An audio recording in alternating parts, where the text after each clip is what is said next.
Transferência de calor.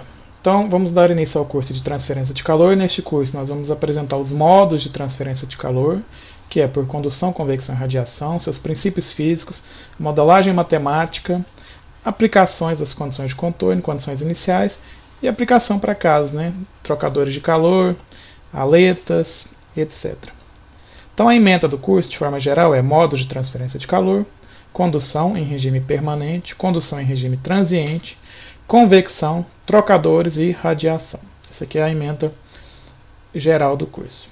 Qual que é a bibliografia? Então, a bibliografia, os livros mais utilizados é o do Incropera, do Bergman, Incropera, do Sengel, são os livros mais utilizados hoje em dia nas faculdades. Agora tem outros livros também muito bons. O do Roman é muito bom, a parte introdutória, a parte de texto dele, introdução à condução, a parte de convecção, é muito bem explicado. O do Crate também, bom, muito bom também, um excelente livro, é bem explicado, toda a parte do livro tem bons exemplos, os exercícios são bacanas. O do Kern é mais voltado para processos, então mais a parte de convecção e trocadores. E tem um livro do Shapiro, que é Engenharia de Sistemas, que aborda tudo aqui da parte térmica, termodinâmica, mecânica dos fluidos e transferência de calor. Então ele é dividido em 3 seções e ele engloba os 3. Então esse aqui é interessante porque ele junta as 3 disciplinas, mas também não aprofunda muito em nenhuma delas. Então aqui nós vamos seguir principalmente o Incropera e o Sengel. Os alunos tendem a preferir o texto do Sengel e os exercícios do Incropera. Eles dizem que os exercícios do Incropera são mais aplicados. Agora, mesmo eu falando isso, muitas vezes os alunos ficam na dúvida: professor, mas eu vou seguir qual? Bom, pega qualquer um que tiver disponível para vocês na biblioteca ou que vocês quiserem comprar. Primeiro pega na biblioteca, faz estudo antes de comprar. E eu vou mostrar para vocês que eles seguem praticamente a mesma estrutura. Vê aqui, ó, do lado aqui esquerdo o Incropera, do lado direito o Sengel.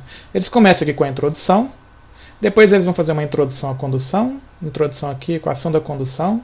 O capítulo 3 vai fazer a condução unidimensional, condução em calor permanente, aqui também regime estacionário, aqui também estacionário. Capítulo 4, condução bidimensional e regime estacionário. A única coisa que muda aqui no capítulo 4 para o capítulo 4 do Sengel, que ele vai falar aqui da condição transiente já. A condição transiente no Incropera está no capítulo 5. Mas daqui para frente volta tudo para a mesma coisa, porque o Incropera insere a parte de métodos numéricos, que o Sengel faz no capítulo 5, o Incropera também coloca aqui no capítulo 5. Daí do capítulo 6 em diante, segue a mesma estrutura novamente. A introdução à convecção, fundamentos da convecção, escoamento externo, escoamento interno, convecção natural, ebulição e condensação, trocadores, radiação, troca de radiação e transferência de massa. Então vocês veem que eles seguem a mesma estrutura. Então podem pegar qualquer um deles para estudar a parte de teoria, que vocês vão conseguir acompanhar o conteúdo, a ordem, a sequência do conteúdo não muda em nenhum dos 2 livros, certo? Então o objetivo dessa aula aqui é entender as formas da energia e diferenciar, porque nós estamos falando de transferência de calor, a relação dela com a termodinâmica e a mecânica de fluidos, entender o que é o calor e os modos de transferência de calor vai ser na segunda parte da aula. Então vamos falar aqui uma breve revisão dos conceitos fundamentais, os modos de transferência vai ser na segunda parte e exemplos e aplicações. Então o que é transferência de calor? Vamos estudar a disciplina, precisamos entender o que é transferência de calor. Calor, antes da gente poder entender, calor é uma forma de energia, Calor é convertido, na verdade não é uma forma de energia, calor é uma energia em trânsito. O que é energia? Energia, na definição de termodinâmica, na definição mais geral, é a capacidade de se produzir um efeito. A capacidade de se produzir um efeito é a energia. Ela pode ser acumulada num sistema ou ela pode ser transferida de um sistema a outro. O que é o sistema? Bom, a gente tem que entender então alguns conceitos que vêm lá da termodinâmica. O sistema é uma região delimitada do espaço que vai ser o foco de interesse. Então qualquer região que eu delimito aqui no espaço e vai ser o foco do meu interesse, vai ser o meu sistema. Tudo que está externo ao sistema é a vizinhança do sistema. E o que divide meu sistema da vizinhança é a fronteira do sistema. Essa fronteira aqui, ela pode ser real física ou ela pode ser imaginária. Por exemplo, nesse caso aqui, ela é uma fronteira imaginária. Agora vamos imaginar que eu tenho um sistema pistão-cilindro. Se eu tenho um sistema, por exemplo, pistão-cilindro, aqui eu vou desenhar aqui rapidamente aqui um sistema pistão-cilindro, e eu vou falar que meu sistema é o interior aqui, essa região aqui. Deixa eu pôr de vermelho aqui. Essa região aqui, ó. O que está aqui dentro do meu sistema é o meu... Dentro do meu pistão-cilindro é o meu sistema, minha região de interesse. Isso aqui é uma fronteira física, real, fixa, certo? Agora, se eu delimito uma região qualquer do espaço aqui, como eu delimitei aqui, é uma fronteira imaginária. Ela pode ser fixa, o meu sistema ele pode ser fixo ou pode ser móvel, ele pode ter massa constante ou pode ter massa variável. Eu posso ter massa entrando e saindo do meu sistema ou não. Se eu tiver massa entrando e saindo, eu considero o meu sistema aberto. Se eu não tiver massa nem entrando nem saindo do meu sistema, eu considero um sistema fechado. Então, energia é a capacidade de se produzir um efeito, é uma propriedade do sistema, ou seja, ela caracteriza o meu sistema. O meu sistema é caracterizado pelas suas propriedades, e uma delas é a energia. E ela pode ser representada na forma extensiva, na forma intensiva, como taxa, como fluxo. Como assim? Como eu falei aqui, sistema, região delimitada do espaço, propriedade extensiva. Quando eu considero toda a massa do meu sistema. Quando eu considero toda a massa, eu estou tratando uma propriedade extensiva. Na unidade do SI, a energia é em joules. Agora, se eu trato por unidade de massa, eu vou ter a propriedade intensiva, joules por quilograma. Eu represento a propriedade extensiva sempre com letra maiúscula, então no caso a energia vai ser o E maiúsculo, e a propriedade intensiva com a letra minúscula, então vai ser o E minúsculo. Energia total, ou a energia interna, que eu represento pela letra U maiúscula ou U minúscula. Certo? Se eu represento em função do tempo, eu estou representando como uma taxa, uma variação no tempo, taxa, ou seja, joules por segundo, que é no SI watts, por unidade de tempo. Agora eu também posso representar por unidade de tempo e de área, que aí no caso vai ser em termos de fluxo. Vai ser watts, que é a taxa, por metro quadrado, por unidade de área. Vai ser muito comum a gente resolver exercícios representando tanto como taxa de energia e como fluxo de energia, taxa de calor e fluxo de calor. Quando eu falar fluxo de calor, eu estou falando por unidade de área. Por quê? Porque aí se eu multiplico pela minha área de troca, eu tenho a taxa total de calor trocada. Certo? Então esses conceitos aqui, é importante ter uma revisão que vem lá dos conceitos de termodinâmica. Matematicamente, como é que eu represento a energia? Eu falei aqui na energia E ou U, a energia total do meu sistema, representada pela letra E, é a energia U, mais a energia cinética, mais a potencial, mais outras formas de energias. Todas as outras formas, energia acústica, energia elástica, todas as formas que eu quiser adicionar aqui, eu vou adicionar. A energia interna, ela é composta pela energia térmica, que é na forma de calor sensível e calor latente, energia atômica e energia química. O que é essa forma de calor sensível e calor latente? Bom, quando eu penso, por exemplo, um recipiente com água, que eu estou fazendo um aquecimento. Eu tenho um recipiente com água e eu estou fazendo um aquecimento aqui desse recipiente. Enquanto ele não estiver mudando de fase, a temperatura vai aumentar. Concordam comigo que a temperatura desse meu sistema aqui vai aumentando? Então, se eu tiver, por exemplo, um sistema aqui, temperatura e volume, eu começo aqui numa determinada temperatura, ele vai expandindo, eu vou adicionando calor, ele vai expandindo, aqui eu estou adicionando calor, ele vai expandindo e vai aumentando a temperatura. Isso aqui é um calor sensível, ou seja, o meu termômetro, se eu inserir aqui um termômetro aqui, ele sente essa temperatura. Agora, o que acontece quando começa a mudar de fase? Quando começa a mudar de fase, a mudança de fase é um processo a temperatura constante. Eu estou aumentando a energia do meu sistema, eu continuo adicionando calor no meu sistema, mas o meu termômetro não sente essa variação de energia. Portanto, isso aqui é um calor latente. Então, aqui é um calor sensível, e aqui é um calor latente quando eu estou fazendo um processo de latente mudança de fase. Depois que eu termino de mudar a fase, ele vai voltar a aumentar a temperatura, certo?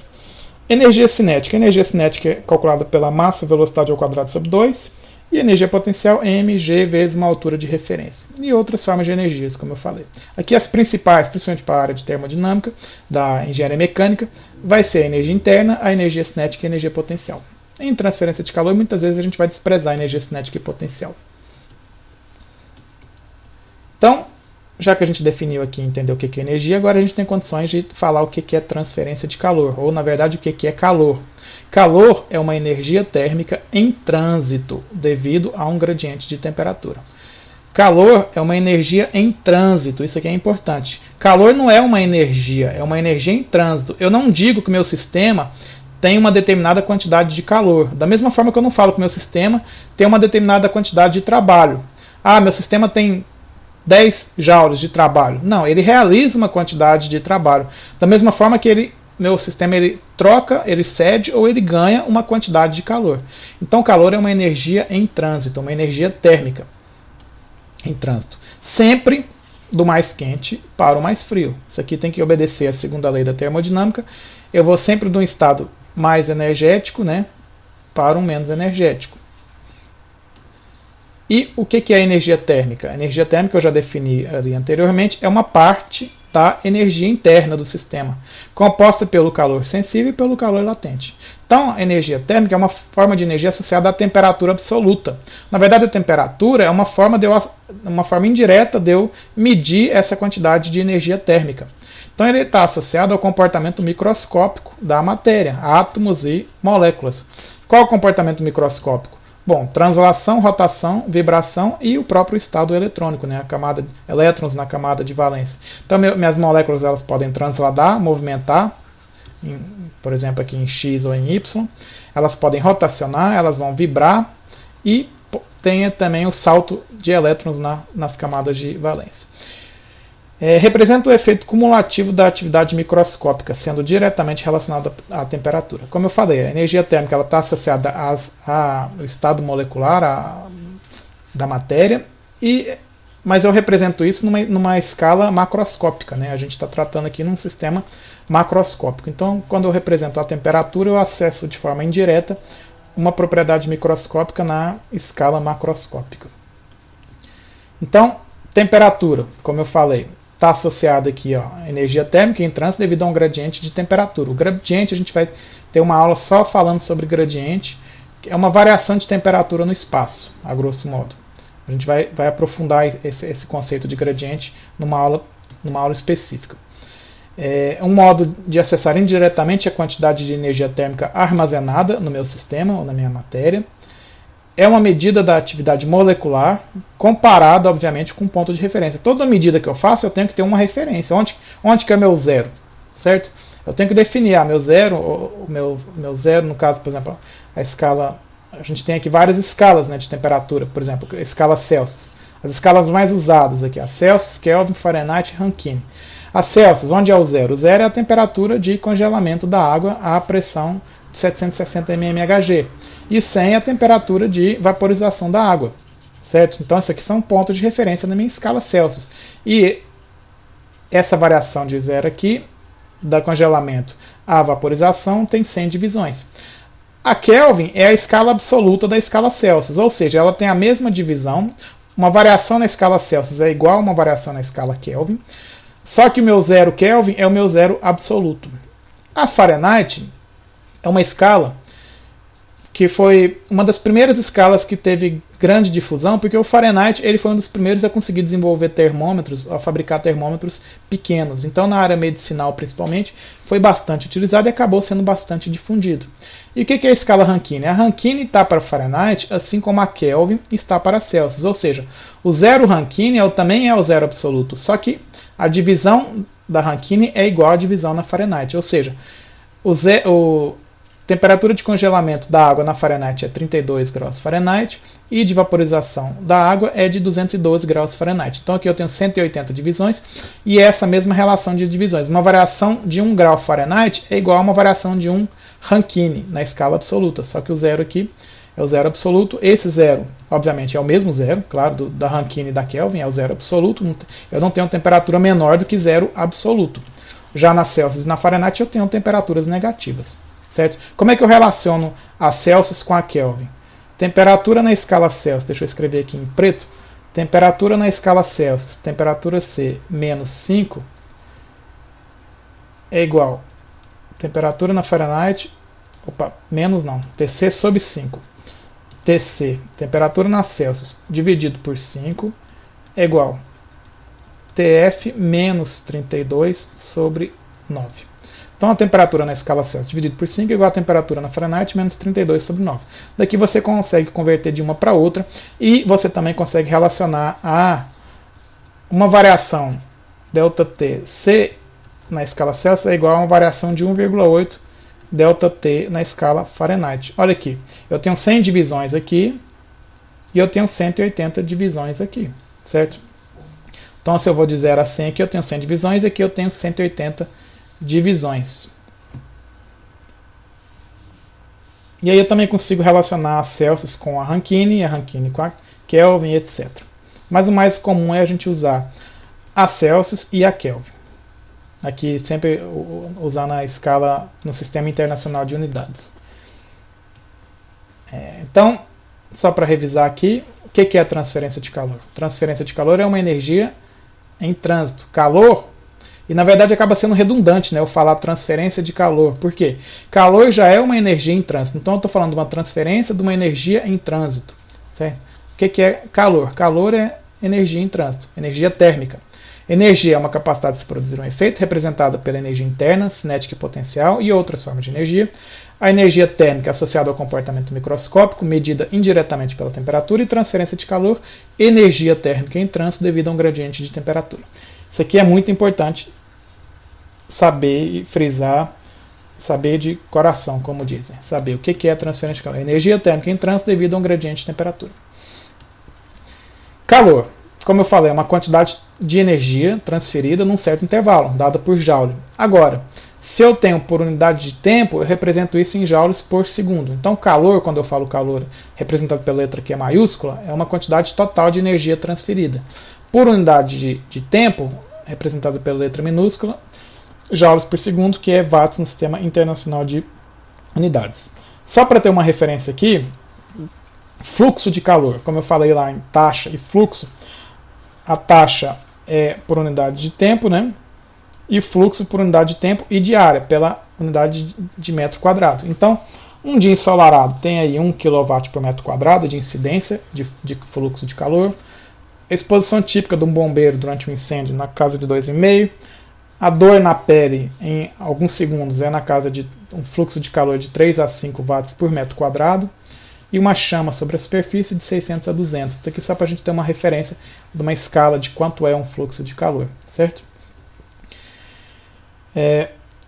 Uma coisa importante aqui, energia térmica, temperatura e transferência de calor, é não confundir os significados. Eles são parecidos, mas eles não são intercambiáveis. Quando eu falo esses significados aqui de energia térmica, está associada ao comportamento microscópico.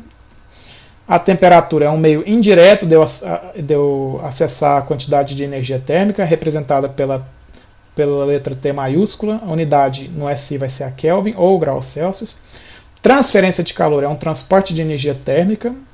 Calor é a quantidade de energia térmica transferida durante um intervalo de tempo, obviamente um intervalo de tempo maior do que zero. Não vou falar que eu transferi calor em menos tantos segundos. Não existe essa... Eu começo num determinado instante e vou até um determinado instante final. Representado pela letra Q maiúscula, unidade no SI, o joules. A taxa de calor e o fluxo de calor. Aqui é muito importante diferenciar taxa de calor e fluxo de calor. A taxa de calor é o calor por unidade de tempo, joules por segundo, que é watts. Já o fluxo de calor é a taxa por unidade de área, né? Watts por metro quadrado. Por que é importante o fluxo? Porque eu calculando o fluxo, uma vez que eu conheça, por exemplo, a minha superfície de troca, eu sei quanto que é o calor total trocado em função dessa minha área, certo? Bom, importante aqui frisar e saber bem esses conceitos e não misturar os conceitos, eles não são intercambiáveis. Então, transferência de calor. Termodinâmica e mecânica de fluidos estão relacionadas, elas são partes das ciências térmicas. A termodinâmica é a base, sem saber termodinâmica você não vai entender bem transferência de calor, mas também você vai precisar de conceitos da mecânica dos fluidos, principalmente na parte de convecção. Então a transferência de calor ela trata de processo de troca de calor, e calor, trabalho e energia estão relacionados pela primeira lei da termodinâmica. E a forma como calor, trabalho e energia são trocados estão relacionados pela segunda lei, certo? Pela segunda lei da termodinâmica. Então, vocês não vão escapar de ter que entender termodinâmica e mecânica de fluidos aqui. Então a segunda lei também está relacionada à forma como esses calor e trabalho são trocados. A termodinâmica é a ciência que estuda a energia e as suas transformações. Ela envolve interações de calor e trabalho do sistema com o meio, só que ela não fornece informações sobre os mecanismos de troca. A termodinâmica ela trata com estados de equilíbrio. Ela parte de um ponto, de um equilíbrio no sistema, num equilíbrio, e um sistema num equilíbrio final. Então ela trata desses processos de equilíbrio. Ela não está preocupada, ou ela não trata de como é efetivamente esse processo no intervalo de tempo. A mecânica de fluidos, como eu falei, onde que vai ser importante a mecânica de fluidos aqui? Na transferência de calor. Quando eu estiver tratando de convecção, a convecção está relacionada a escoamento, nada mais é do que uma troca de calor entre fluidos, certo? Então eu vou precisar saber conceitos de escoamento de fluidos, principalmente camada limite, a camada em que a transferência de calor é importante. Em transferência, camada limite eu tenho a camada limite fluidotérmica, em que os efeitos viscosos são importantes, e a camada limite térmica, em que os efeitos de condução e convecção, trocas de calor, na verdade, são importantes. Então eu também vou ter que saber conceitos de escoamento laminário turbulento. Quando eu tenho escoamento turbulento, as trocas de calor são muito maiores. Isso aqui tudo vai ser, a gente vai ver a partir do capítulo 5, na parte de convecção. Então, como eu falei, vamos dar uma breve revisão aqui de termodinâmica. Termodinâmica ela trata da energia, né? Então a energia pode ser transferida pelas interações do sistema com o meio. Quais são essas interações? São trabalho e calor. É a forma como a termodinâmica trata as trocas de energia, a interação do sistema, como que o meu sistema interage com o meio. Eu tenho um sistema aqui, esse é meu sistema, ele interage com o meio através de trocas de calor, recebendo ou ganhando calor, e realizando ou recebendo trabalho do meu sistema, da minha vizinhança, certo?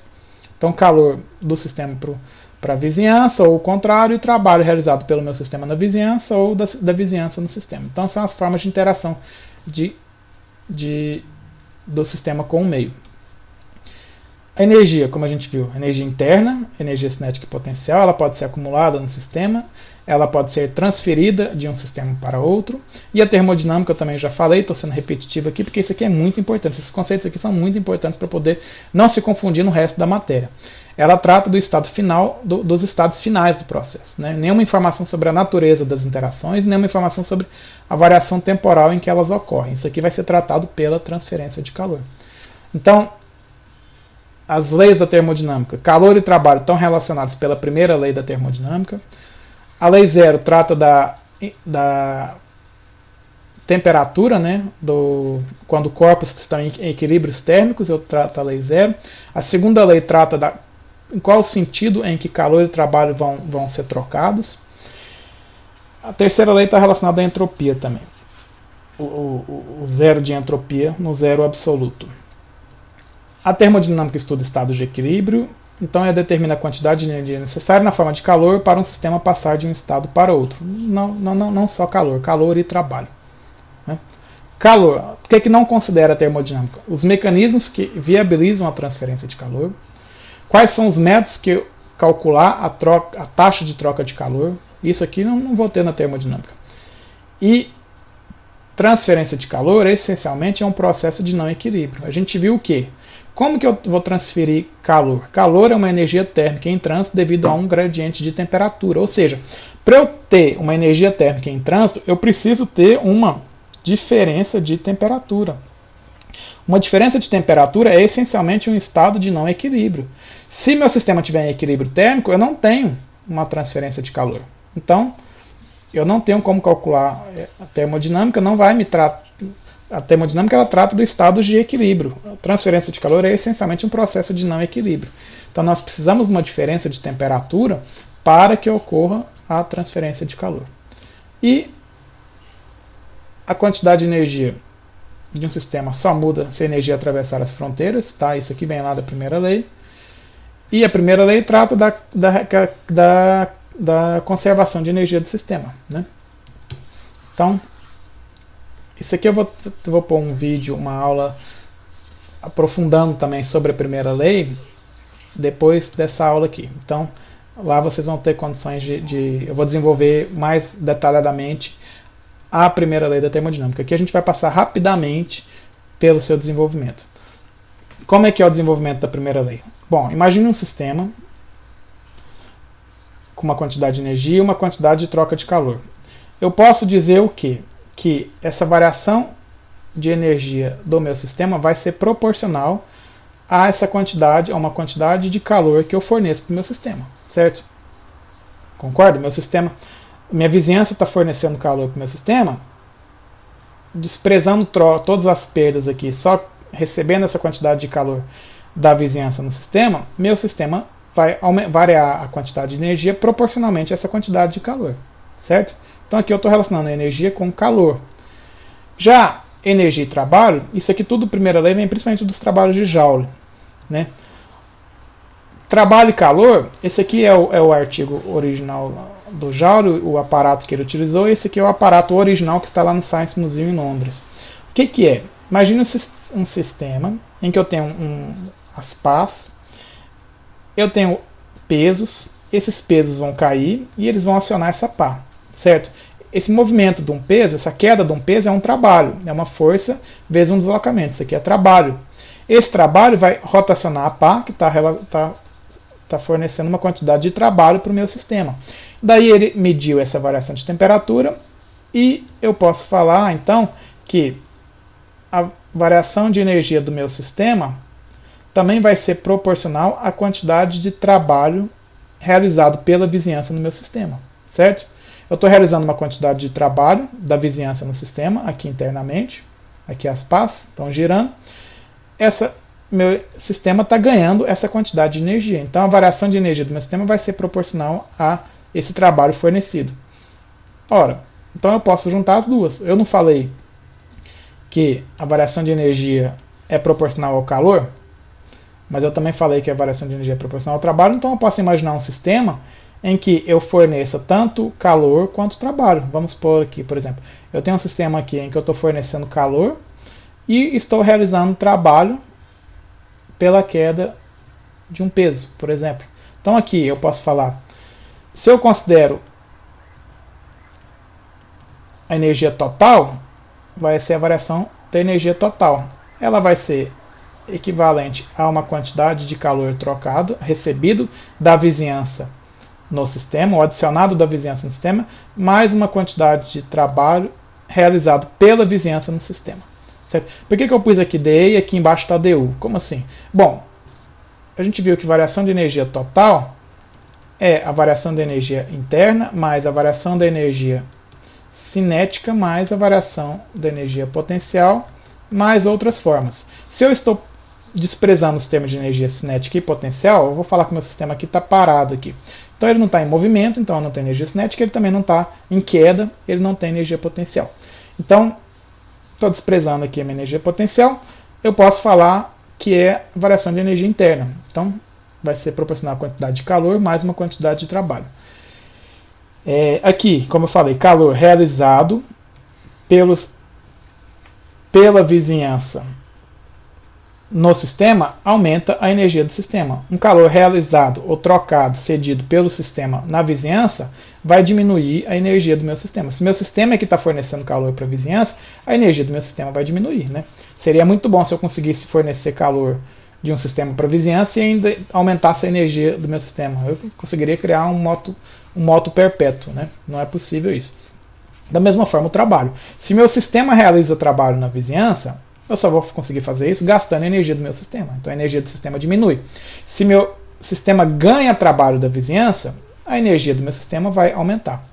Isso aqui eu escrevo dessa forma, mas alguns livros, eu vou destacar aqui, alguns livros escrevem variação da energia como calor menos trabalho.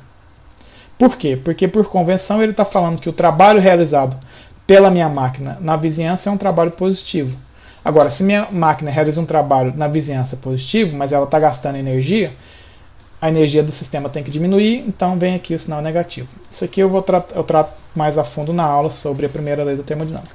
Então a gente vai adotar, eu prefiro adotar essa formulação aqui, certo? De calor mais trabalho. E como eu falei, eu posso representar como energia total, certo? Aqui eu representei como energia interna, mas eu também posso representar como energia total se eu não estiver desprezando os termos de energia cinética e potencial. Eu também posso representar isso em termos de taxa por unidade de tempo, uma quantidade de energia por unidade de tempo, vai ser uma taxa de calor e uma taxa de trabalho, certo?